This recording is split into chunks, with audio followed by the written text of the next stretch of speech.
Le nombre d'inscriptions aux courses de la Coupe Autocar Janois a presque doublé cette année.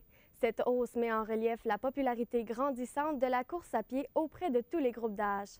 Nadia Lemieux, en quoi consiste la Coupe Autocar Janois? Oui, en fait, c'est 21 courses qui sont organisées dans le cadre de la Coupe Autocar Janois. C'est des courses d'une quinzaine de kilomètres qui sont organisées dans toutes les villes de la région. Puis les coureurs peuvent s'inscrire à toutes ces courses-là ou seulement à quelques-unes. Puis cette année, le nombre a vraiment doublé, le nombre d'inscriptions. Puis c'est surtout une hausse chez les jeunes qu'on voit parce qu'on sait que l'activité physique fait de plus en plus partie du mode de vie des jeunes d'aujourd'hui. Puis il y a aussi une hausse très importante chez les femmes parce que ça, c'est un mouvement qu'on voit vraiment partout. Par exemple, aux États-Unis, les marathons, c'est rendu que ça attire plus de femmes que d'hommes.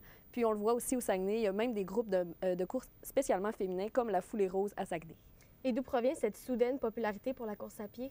C'est vraiment dû au mode de vie effréné de la population. Donc aujourd'hui, les gens ont moins de temps. Donc la course, c'est vraiment un sport qui est simple, qui engendre peu de coûts, puis qu'on peut pratiquer sans horaire fixe. Donc tout le monde peut vraiment s'y mettre.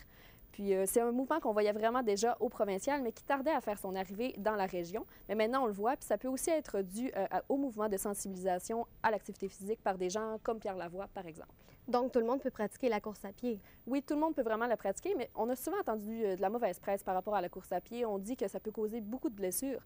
Mais pourtant, c'est vraiment un sport exigeant qui améliore de façon significative la capacité cardiovasculaire. Donc c'est vraiment bon de le pratiquer.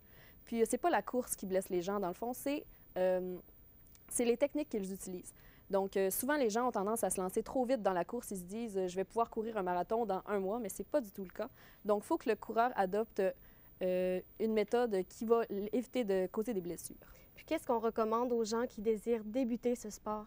Donc, les kinésiologues vont souvent préconiser une alternance marche-course parce que souvent, les blessures sont dues, les fractures de stress, par exemple, sont dues à un manque d'habitude, par exemple, pour les mouvements de course.